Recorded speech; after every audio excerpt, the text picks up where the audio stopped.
pourrez jamais galvauder mon discours. La décentralisation a un volet qui se rapporte à la terre, à l'anthropologie. Sinon, le législateur ne parlerait pas des composantes sociologiques. Sinon, le législateur ne parlerait pas des populations autochtones. Donc,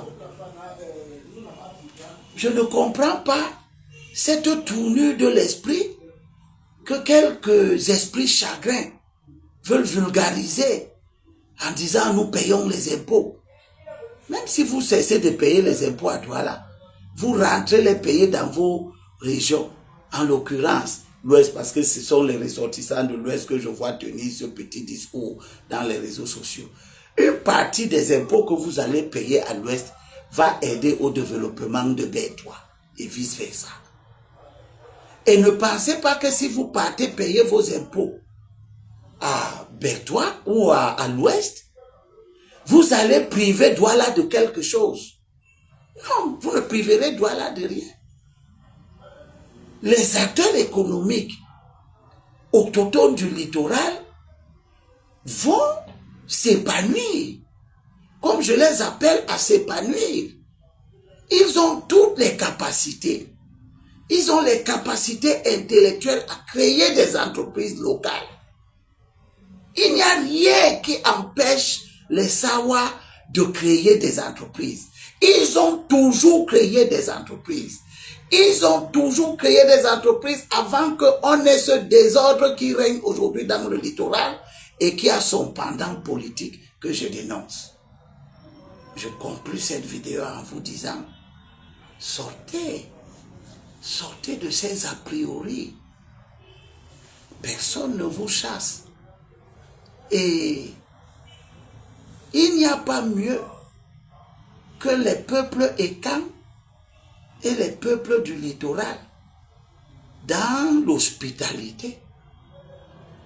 Nous sommes nés dans l'hospitalité. Depuis nos naissances, nous accueillons les compatriotes venus des autres contrées. Nous avons l'habitude de vivre avec des frères et les sœurs venus d'ailleurs. Nous n'avons refusé à personne de s'intégrer. Nous prenons acte que beaucoup d'entre vous s'établissent ici tout en refusant de s'intégrer. Ça ne nous échappe pas depuis des années. Nous savons aussi que beaucoup d'entre vous s'établissent ici avec malheureusement à l'esprit l'idée que ici c'est une vache à lait que chacun peut traire dans la soi-disant perspective d'aller construire chez vous. Je constate que vous ne construisez rien de spécial chez vous. Je ne vois aucun développement dans le Cameroun et je ne vois aucun développement dans vos régions. Or, j'appartiens à ceux qui vous disent que ne vous en faites pas. C'est à vous qu'il appartient de développer vos régions. L'Ouest ne doit pas être un lieu de pèlerinage. Des gens qui viennent seulement vendredi et qui rentrent dimanche. L'Ouest ne doit pas être un cimetière où on ne vient qu'enterrer les gens. L'Ouest doit être une zone industrielle. L'Ouest doit être une zone urbanisée. L'Ouest a toujours été un bastion de production des matières premières qui enrichissent le pays, en l'occurrence le café. J'attends des frères et sœurs de l'Ouest qui s'organisent, qui travaillent pour que le Cameroun soit premier producteur mondial de café. Toutes les spécialités confondues. C'est ça que j'attends de l'Ouest. Pas de déserter l'Ouest et de venir à Douala. Ensuite, les hommes politiques récupèrent ce mouvement migratoire de mauvaise alloi pour commencer à surfer là-dessus pour satisfaire leurs petits calculs politiques. Ce que nous voulons donc faire à l'Assemblée et à l'occasion de ces élections, c'est de montrer qu'il est plus important pour notre pays que pour la représentation nationale, ce sont les autochtones qui représentent leur localité.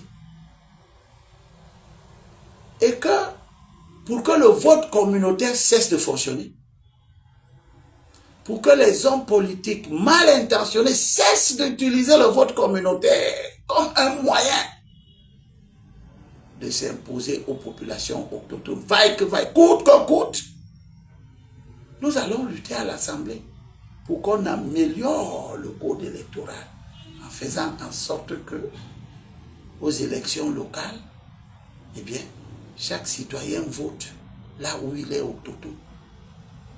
Parce qu'un Douala n'a aucun intérêt à aller se battre à Bertois contre les Makas pour chercher à être conseiller municipal chez les Makas, pour chercher à être maire dans une commune de Bertois, dans l'Académie ou ailleurs.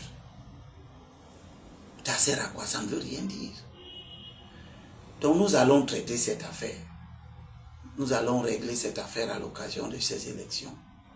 Je vous exhorte au ressaisissement.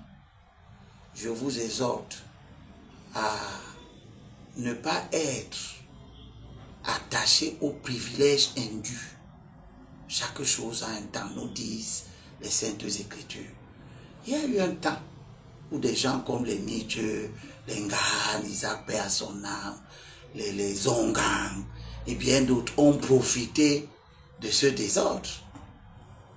Ils ont été députés, ils ont été maires à gauche et à droite. Mon amie Denise Fampou, avant elle, les gens comme Madame Foning et bien d'autres dans le Mungo, les Wabo, Guy et tout ça et tout ça. Vous avez profité de cette situation, oui, mais ne croyez pas que vous pouvez vous battre pour continuer à profiter de ça. Cette bataille est vaine, parce que vous allez la perdre. Elle est consubstantiellement une bataille perdue d'avance. C'est une bataille d'arrière-garde.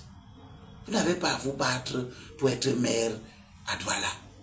Les halogènes n'ont pas fait cette bataille. Vous n'avez pas à vous battre pour être les députés de Douala. Je vois Zonga qui s'élève. Je vois son affiche. Hein? Albert, mon ami, tu vis à Douala 5. Il y a quelque temps, tu nous disais que c'est toi qui dois remplacer Foning à Douala 5. Puis toi-même, tu nous as dit que c'est toi qui as organisé la faute quand tu étais dans le RDPC pour empêcher le changement.